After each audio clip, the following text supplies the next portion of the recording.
ایک صاحب آ کر مجھے بولے فاروق بھائی ہمارے گاؤں کے ایک صاحب جماعت میں لگے ہیں 4 مہینے میں گئے ملکوں میں گئے پیدل جماعتوں میں پھرے نمازی پرہیزگار ان کو کرونا ہوگا نا بھائی ان کو جا کو کرونا ہو گیا تو کیا اس کا مطلب یہ ہے کہ کرونا صرف گناہگاروں کو ہوتا ہے؟ وہ تو ایوب علیہ السلام کو کرونا ہو گیا اس زمانے میں پتہ نہیں کیا نام تھا اس بیماری کا لیکن وہ لگی بیماری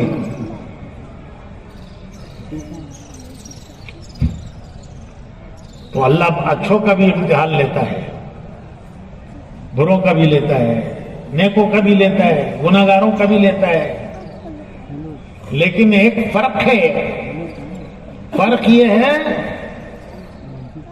کہ نیکوں کے امتحان کا نتیجہ کامیابی ان کے انجام کامیابی نیکوں کا امتحان انجام کامیابی بروں کا امتحان انجام ناکامی اس کی مثال ایسی ہے جیسے بعض لوگوں کو پرندے پالنے کا شوق ہوتا ہے طوطا کبوتر چڑیا تو اس کے لیے پنجرا لاتے ہیں اور ایک پنجرا چوہے کے لیے بھی لاتے ہیں ایک پنجرا پرندے کے لیے ایک پنجرا چوہے کے لیے تو دونوں پنجروں میں برابر ہیں دونوں میں کوئی فرق نہیں ہے ارے بھائی جو پنجرا خرید کے لایا ہے چوہے کے لیے اس میں اور جو پنجرا کبوتر کے لیے طوطے کے لیے چڑیا کے لیے لایا ہے اس میں دونوں میں کوئی فرق نہیں ہے ارے بولو بھائی دونوں میں بہت بڑا فرق ہے کبوتر کا پنجرا چڑیا کا پنجرا محبت سے ہے اس کے ساتھ محبت ہے اسے پنجرے میں رکھا ہے اور چوہے کا پنجرا اس کے ساتھ بھی محبت ہے اس کا پنجرا نفرت سے ہے چڑیا کا پنجرا محبت سے چوہے کا پنجرا نفرت سے چڑیا کا پنجرا اس کی حفاظت کے لیے ہے وحدہ لا شریک لہ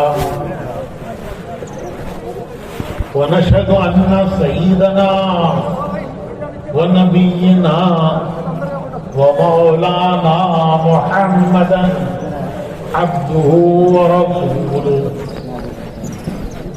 صلى الله عليه وعلى آله وصحبه وبارك وسلم تسليما كثيرا كثيرا اما بعد محترم بھائیوں بزرگوں اور دوستوں اللہ رب العزت نے ہر انسان کے لیے اس دنیا کو امتحان کی جگہ بنایا ہے اس دنیا کا نام ہے دار الامتحان امتحان کا گھر یہ ایک امتحان کا گھر ہے اس امتحان کے گھر میں اللہ پاک ہر انسان کو امتحان دینے کے لیے بھیجتے ہیں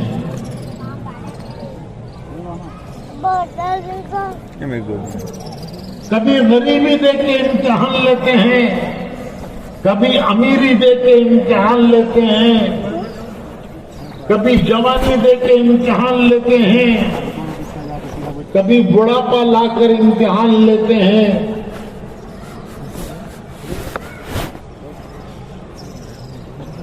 کبھی صحت دے کر امتحان لیتے ہیں، کبھی بیماری لا کر امتحان لیتے ہیں۔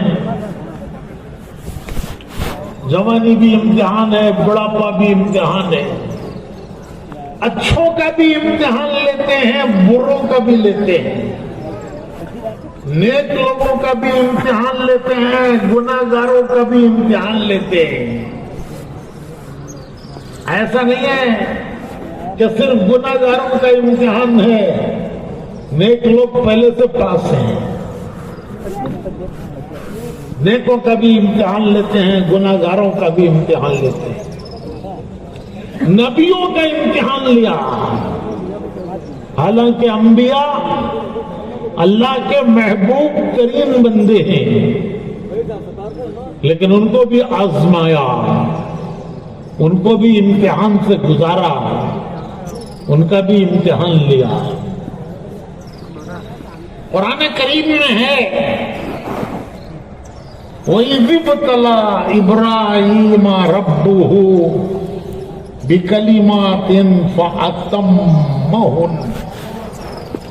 وَإِذِ ابْتَلَىٰ، ابتلا کہتے ہیں امتحان کو، آزمائش کو۔ تو اللہ تعالیٰ فرماتے ہیں قرآن کریم میں کہ ہم نے ابراہیم کو آزمایا۔ وَإِذِ ابْتَلَىٰ إِبْرَاهِيمَ رَبُّهُ بِكَلِمَاتٍ فَأَتَمَّهُنَّ، ہم نے ابراہیم کو آزمایا۔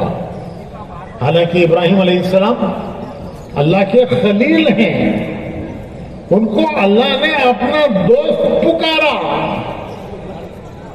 کتنا بڑا مقام ہے، کتنی بڑی عزت ہے کہ اللہ کسی کو دوست کہے۔ کوئی اگر ہمارے بارے میں کہہ دے کہ بیجاپور میں میرا فلاں دوست ہے، کوئی بڑا آدمی کہہ دے کہ بیجاپور میں وہ فلاں میرا دوست ہے، تو ہم خوشی سے پھولتے ہیں۔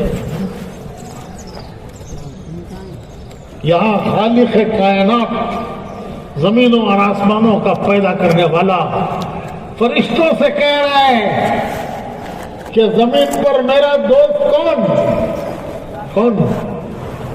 بولو بھائی۔ فرشتوں سے اللہ کہہ رہا ہے کہ زمین پر میرا دوست ابراہیم۔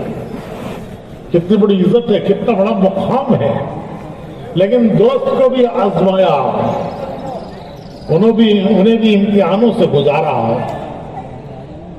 اللہ فرماتے ہیں کہ ہم نے انہیں آزمایا اور وہ تمام امتحانات میں پورے اترے، 100% مارکس۔ تمہیں ہمیں 33 لیے تو پاس،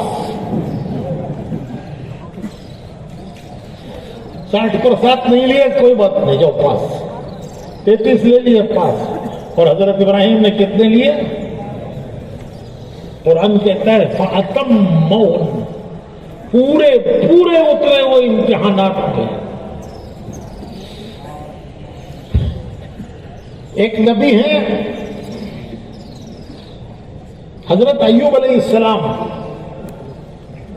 بڑے صبر والے، نبیوں میں ان کا صبر مشہور، یہ صبر والے نبی ایوب علیہ السلام، ان کو اللہ نے بیماریوں میں آزمایا۔ بیماریاں آئیں، وہ گاؤں چھوڑ کر، بستی چھوڑ کر، ایک پہاڑ میں جا کر اس کے غار میں رہنے لگے۔ وہ ان کا ICU تھا۔ کیا تھا؟ جب آدمی بہت زیادہ بیمار ہو جاتا ہے تو کہاں رکھتے ہیں؟ ICU میں ہیں بھائی، ICU میں ہی بولے تو بیماری خطرناک ہے، بیمار خطرے میں ہے۔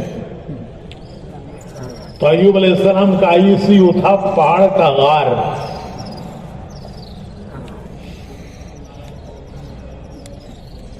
سب نے ساتھ چھوڑ دیا. بیٹوں نے بھی ان کا ساتھ چھوڑ دیا, ان کے بیٹے انہوں نے بھی ساتھ چھوڑ دیا.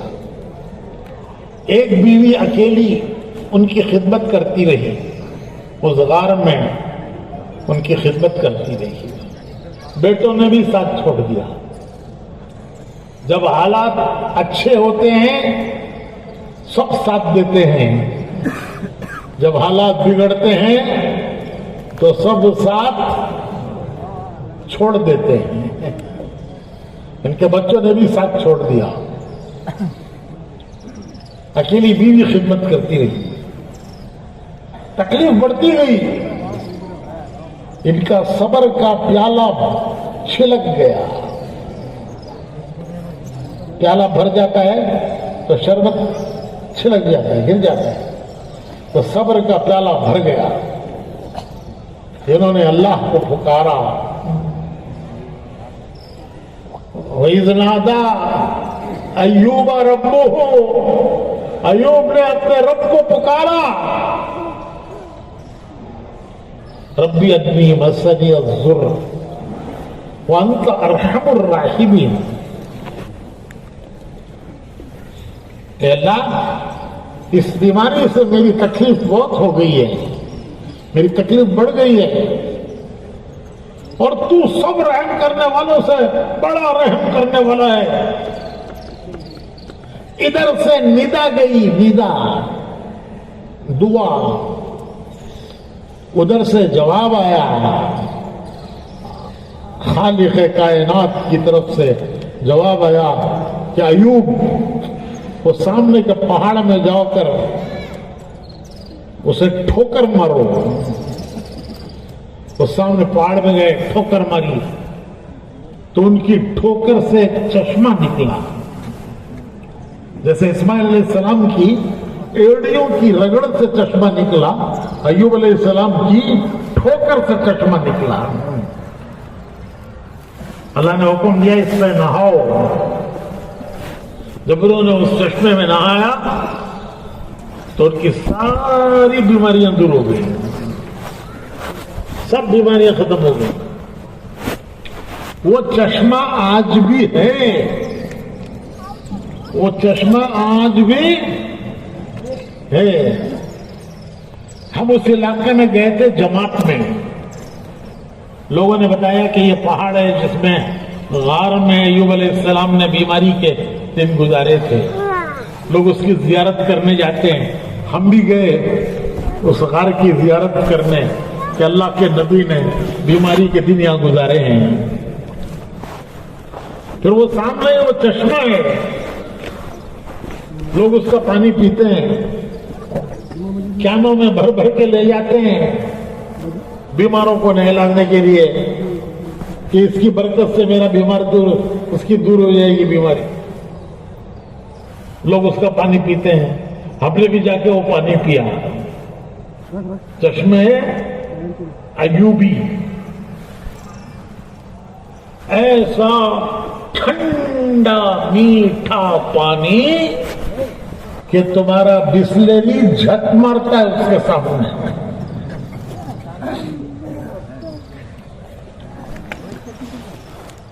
جو اللہ نے ان کی ٹھوکر سے چشمہ نکالا. ایک صاحب آ کر مجھے بولے, فاروق بھائی, ہمارے گاؤں کے ایک صاحب جماعت میں لگے ہیں, 4 مہینے میں گئے, ملکوں میں گئے, پیدل جماعتوں میں پھرے, نمازی پرہیزگار, ان کو کرونا ہوگا نا بھائی,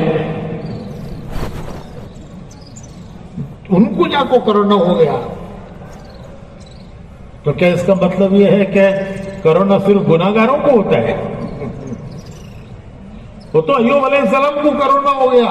اس زمانے میں پتہ نہیں کیا نام تھا اس بیماری کا, لیکن وہ لگی بیماری.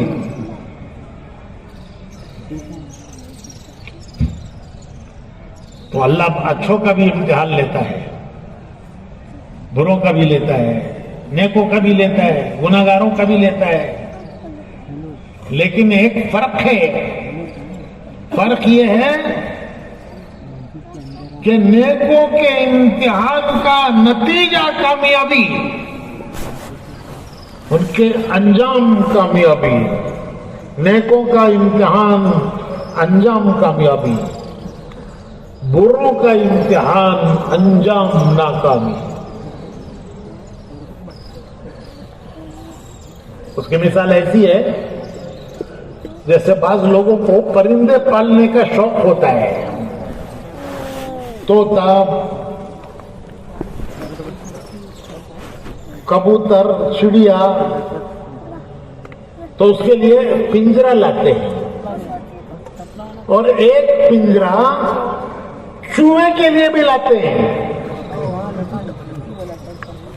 ایک پنجرا پرندے کے لیے، ایک پنجرا چوہے کے لیے۔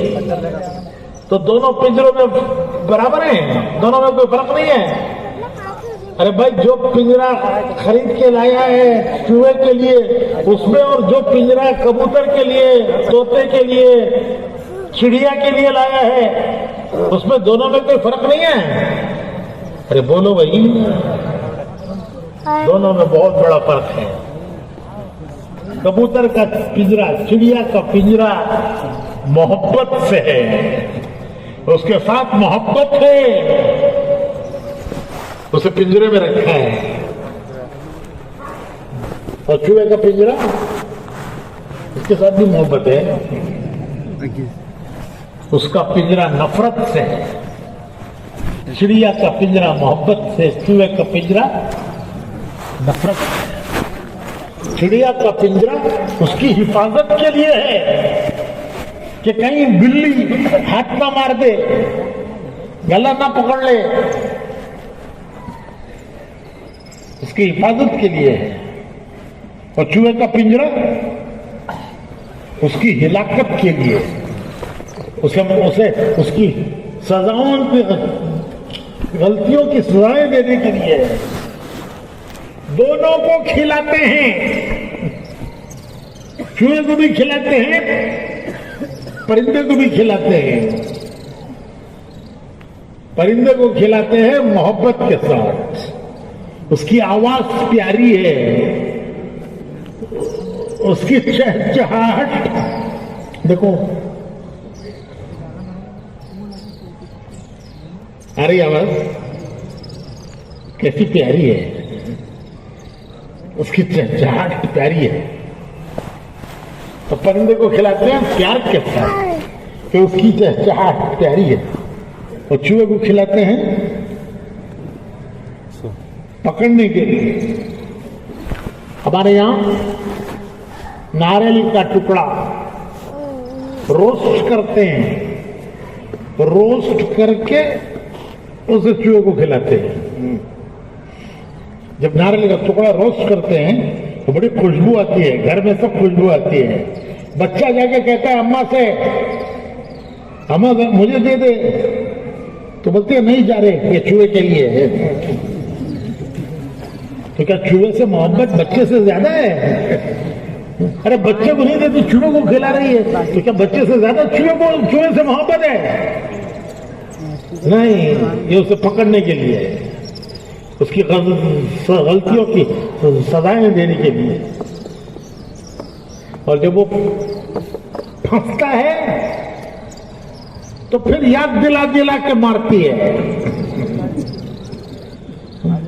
بچے کے یونیفارم کپڑا ماری سے 100 بکا قتل کر لیا جی، یہ چوہا مر سے۔ تو امتحان سے تو دونوں گزریں گے، بھلے برے، نیک بد، گناہگار دیندار، دنیا امتحان کی جگہ ہے، یہاں سب امتحان سے گزریں گے، لیکن نیکوں کا امتحان اس کا انجام کامیابی، اور گناہگاروں کا امتحان اس کا انجام ناکامی۔ اللہ نے فرعون کا بھی امتحان لیا، یوسف علیہ السلام کا بھی امتحان لیا۔ یوسف علیہ السلام بھی مصر کے بادشاہ بنے، مصر کے تخت پہ بیٹھے، جیل سے نکال کر مصر کے تخت پہ بٹھائے گئے یوسف علیہ السلام، اور فرعون بھی مصر کے تخت پہ بیٹھا، دونوں برابر ہیں۔ یوسف علیہ السلام کا انجام کامیابی، فرعون کا انجام ناکامی۔ کتابوں میں لکھا ہے کہ سکندر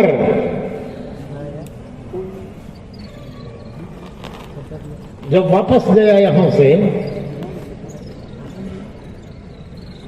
اس کا گاؤں اٹلی کے پاس ہے، میکسیڈونیا، اٹلی کے پاس گاؤں ہے اس کا، تو وہاں سے لے کر ہندوستان تک اس نے سارے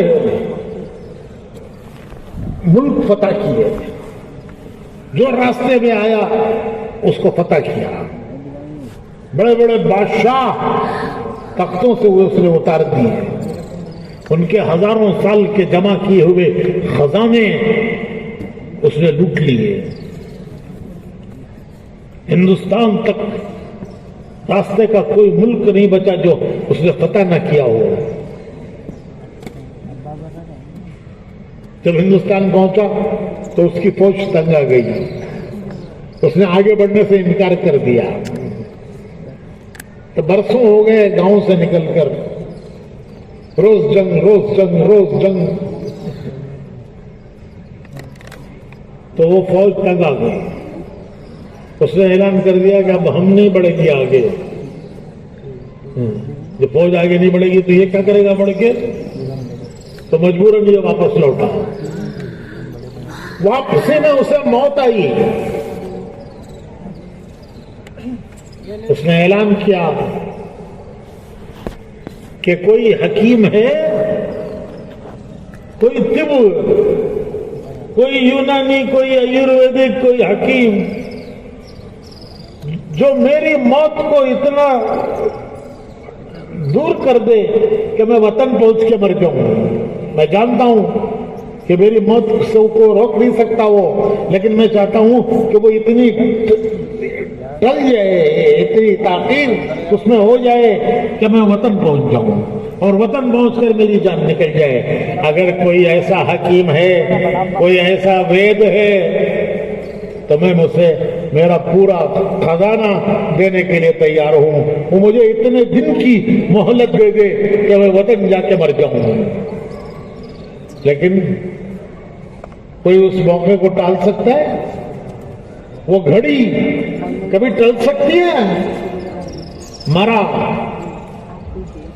وہی مرا، اور وہ پورا خزانہ اس کے کوئی کام نہیں آیا۔ اتنی مہلت نہیں مل سکی کہ وطن جا کے مر جائے، اس کی آخری خواہش وطن میں مرنے کی وہ پوری ہو جائے، نہیں ہوئی۔ تو بھائیوں، بھلوں کا انجام کامیابی، امتحان ان کا بھی ہے۔ حضرت سیدنا بلال رضی اللہ تعالی عنہ حضور کے ہر وقت کے خادم، مسجد نبوی کے پہلے مؤذن،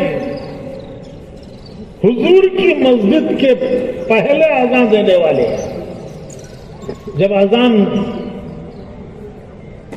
اذان آئی، صحابی نے خواب دیکھا، حضور سے آ کے عرض کیا کہ میں نے یہ خواب دیکھا ہے کہ ایک آدمی بلندی پر کھڑے ہو کر یہ آواز لگا رہا ہے۔ تو حضور نے فرمایا بلال کو بلاؤ، اور ان سے فرمایا یہ الفاظ بلال کو سکھاؤ، وہ اذان دیں گے۔ تو حضور کی مسجد کے سب سے پہلے مؤذن حضرت بلال۔ انتقال کا وقت آیا،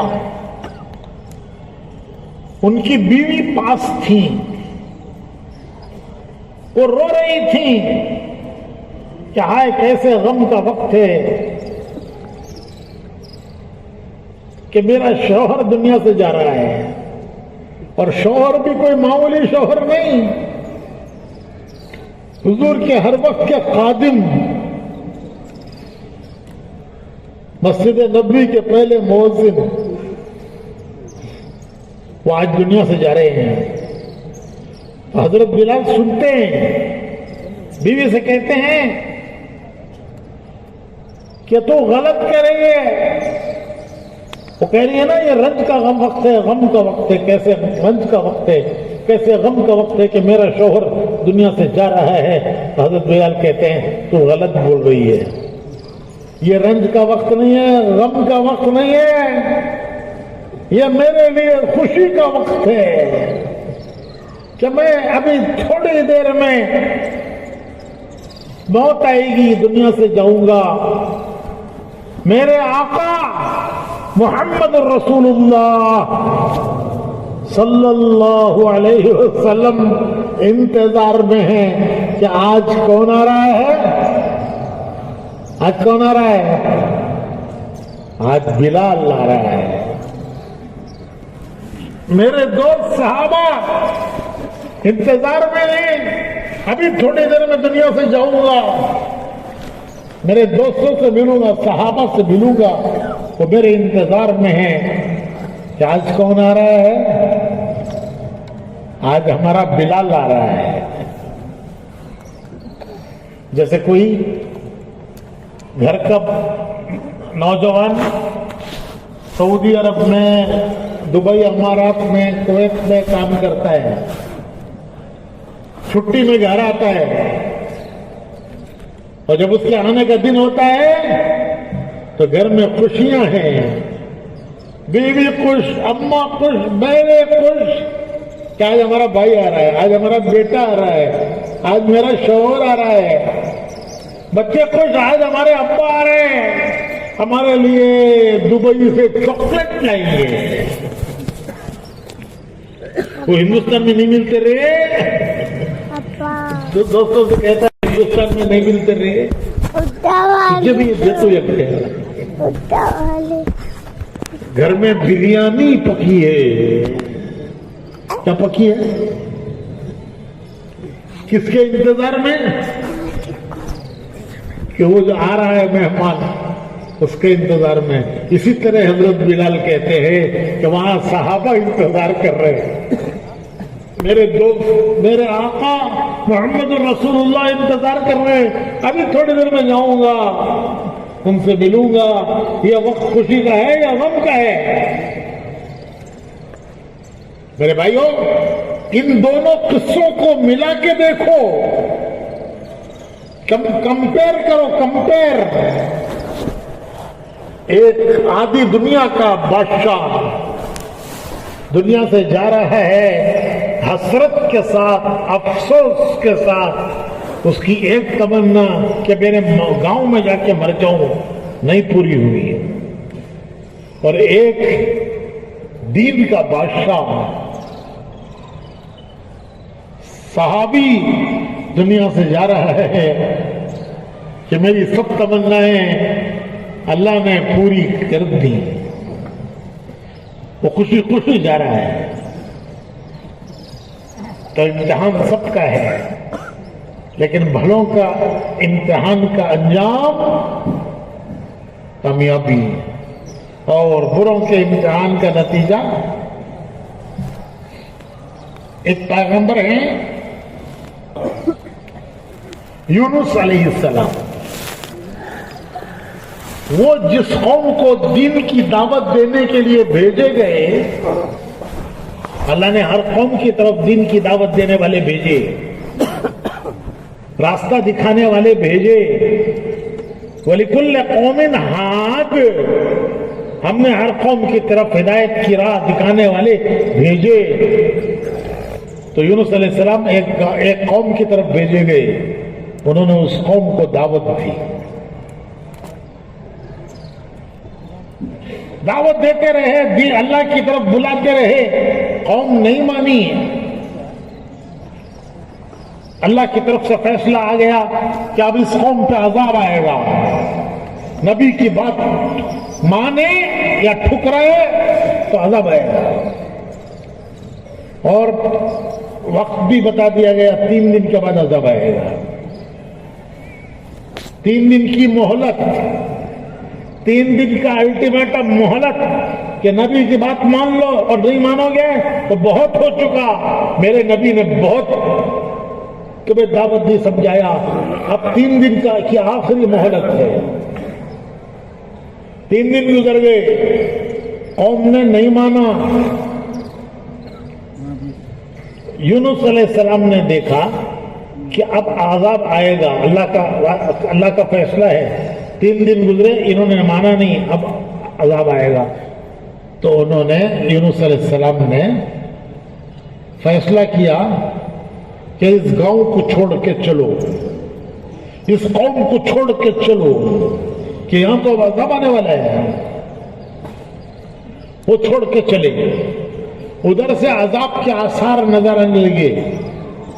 کالے کالے بادل چھائے، ان بادلوں میں سے خوفناک آوازیں آنے لگی اور قوم ڈر گئی کہ عذاب آ گیا. وہ یونس علیہ السلام کو ڈھونڈنے لگی، کہاں ہے وہ کہاں ہیں جنہوں نے ہم کو اللہ کی طرف بلایا تھا. تو یونس علیہ السلام وہاں سے جا چکے تھے.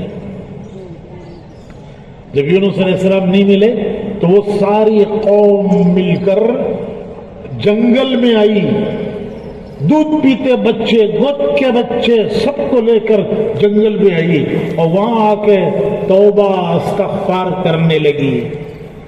روئے، چیخے، چلائے، اللہ معاف کر دے، معاف کر دے، معاف کر دے. اللہ پاک فرماتے ہیں کہ جب قوم میں نبی ہوں گے تو عذاب نہیں آئے گا، اور اگر قوم اللہ سے گناہوں کی معافیاں مانگے گی، توبہ کرے گی، تو اس قوم پر بھی عذاب نہیں آئے گا. جو استغفار کرتی ہے، توبہ کر کے اپنے گناہوں کی اللہ سے معافی مانگتی ہے، اس پر بھی عذاب نہیں آئے گا. اب اس قوم نے، پورے گاؤں نے مل کر توبہ کی اور رونے لگے، چلانے لگے. تو عذاب قریب آ چکا تھا، وہ عذاب ہٹ گیا. توبہ پر، استغفار پر اللہ فرماتے ہیں کہ تم توبہ کرو گے، گناہوں سے معافی مانگو گے تو میں عذاب کو اٹھا لوں گا. ادھر یونس علیہ السلام چلے، قوم کو چھوڑ کر. تو یہ بات اللہ کو پسند نہیں آئی. کیوں؟ کہ نبی کوئی کام اللہ کے حکم کے بغیر نہیں کر سکتا، اور ابھی اجازت نہیں آئی تھی قوم کو چھوڑ کے، بستی کو چھوڑ کے جانے کی. تو یہ چل دیے، ساحل پر پہنچے. ایک جہاز جا رہا تھا، اس میں بیٹھ گئے. جب وہ جہاز سمندر کے بیچ پہنچا تو طوفان میں گھرا. جہاز کے ملا نے کہا کہ وزن بڑھ گیا ہے، ایک آدمی کم کرو ورنہ جہاز ڈوب جائے گا. کسے کم کریں گے؟ کم کریں گے تو کیا کرنا؟ سمندر میں ڈالنا. تو کسے ڈالیں گے؟ فیصلہ ہوا، قرا اٹھاؤ. قرا سب کے نام لکھ کر ڈالو، ایک نام اٹھاؤ. قرا اٹھایا گیا تو ان کا نام آیا، یونس علیہ السلام کا. کشتی والے کہنے لگے قرا غلط ہے. ارے اتنا بزرگ آدمی، اتنا نیک آدمی، ایسا اللہ والا، اس کو سمندر میں ڈالیں گے؟ یہ قرا غلط ہے. دوبارہ قرا اٹھاؤ. دوبارہ قرا اٹھایا گیا، پھر انہی کا نام آیا. تو کشتی والے کہنے لگے اب بھی نہیں مانتے ہوں. تیسری بار پھر اڑاؤ. جب تیسری مرتبہ قرا اٹھایا، پھر انہی کا نام آیا. تو یونس علیہ السلام کہنے لگے میں ہی ہوں وہ اللہ کا غلام جو اللہ سے بھاگ کر آیا. مجھے اللہ نے اس قوم کی ہدایت کے لیے بھیجا تھا، ان کو دعوت دینے کے لیے بھیجا تھا. میں اللہ کی اجازت کے بغیر ان میں سے آ گیا.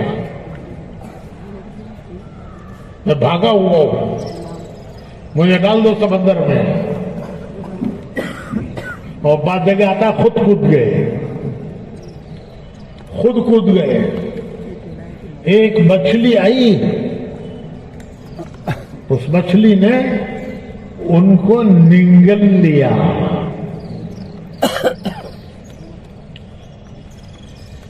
کیسے نگلا؟ میں مثال دیتا ہوں سمجھنے کے لیے دیتا ہوں مثال. تمہیں ہٹ کا لنڈا نگلتے نہیں؟ ارے بیجاپور والے ہٹ کھاتے نہیں کھاتے؟ ہاں ہٹ نہیں ہے یہاں. ارے وہ راگی کے گولے نہیں کھاتے، جواری کے کھاتے ہیں، جواری کا ہٹ کھاتے ہیں. ایک ہٹ ہوتا ہے، گولے بناتے ہیں اس کے، سالوں میں ڈبا کے نگلتے ہیں، اندر سے گٹک اندر چلا جاتا ہے. تو وہ مچھلی نے ان کو ایسے نگل لیا کہ یہ سیدھے اس کے پیٹ تک پہنچ گئے، زندہ سلامت، بال برابر، کوئی نقصان نہیں ہوا. اب کہاں ہیں یونس علیہ السلام؟ آئے 3 اندھیروں میں. رات کا اندھیرا، سمندر کا اندھیرا، مچھلی کے پیٹ کا اندھیرا. 3 اندھیرے، 3 اندھیرے، 3 اندھیرے.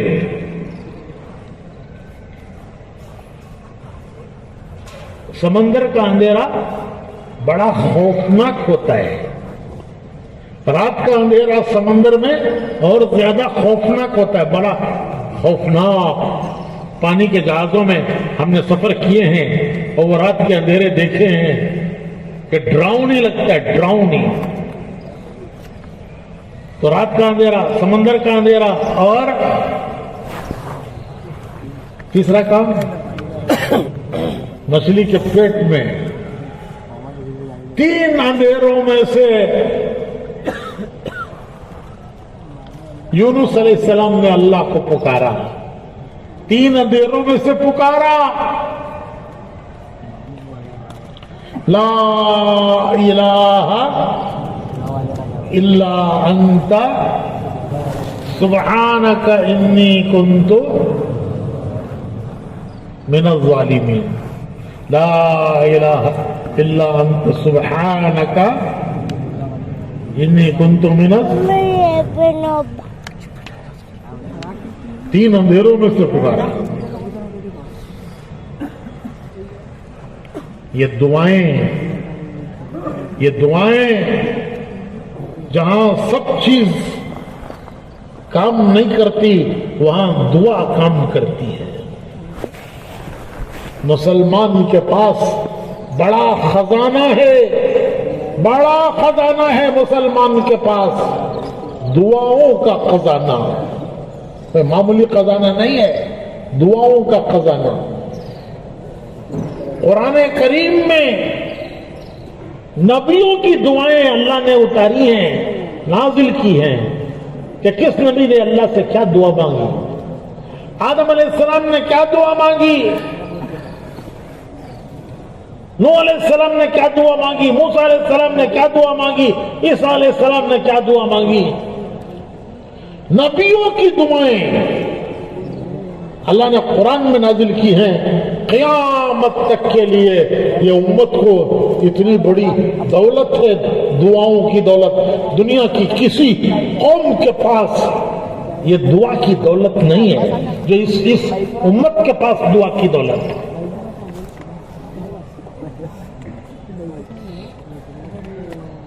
ہماری جماعت تھی نیو یارک میں، نیو یارک کہاں ہے سو زندگی کے پاس سے.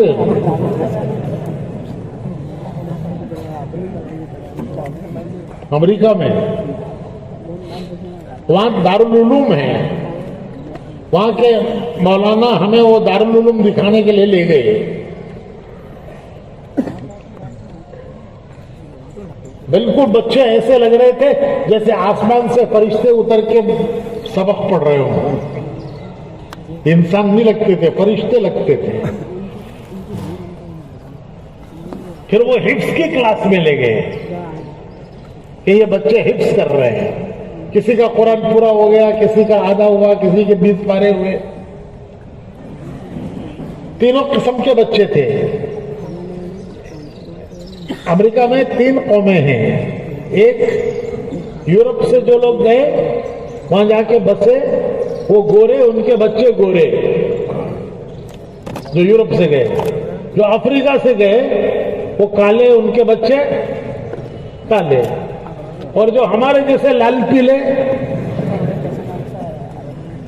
ان کے بچے لال پیلے. تو وہ تینوں قسم کے بچے پڑھ رہے تھے.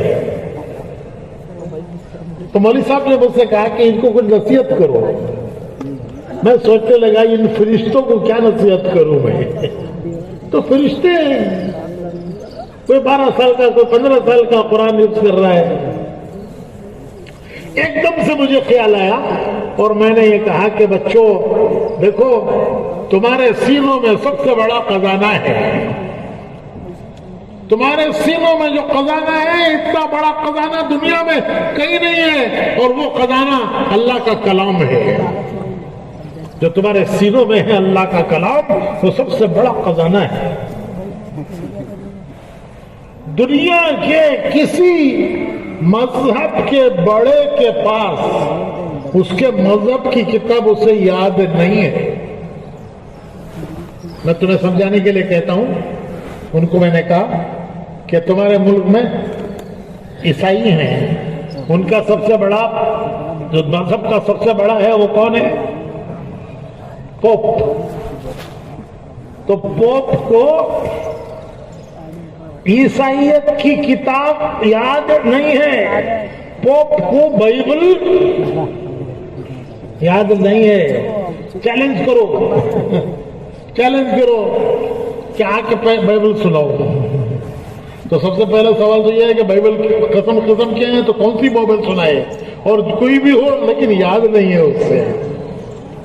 اور یہاں دیکھو، تم 10 سال کا بچہ، 12 سال کا بچہ، اس کے سینے میں اللہ کا کلام ہے. کتنی بڑی دولت ہے یہ تمہارے پاس کہ دنیا میں اس سے بڑا کوئی خزانہ نہیں ہے.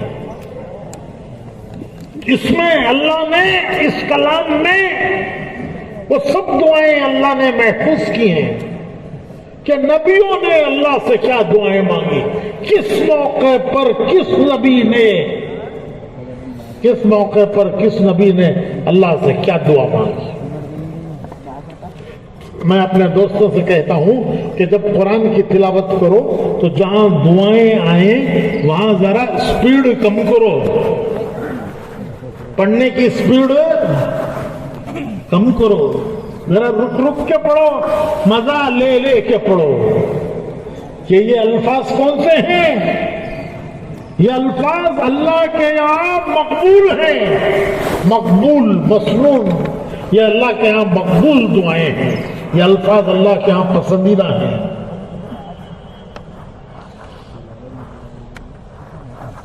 یہ اللہ کے دربار میں یہ الفاظ پسندیدہ ہیں. یہ اس کے محبوب بندوں نے یہ الفاظ اللہ سے مانگے ہیں.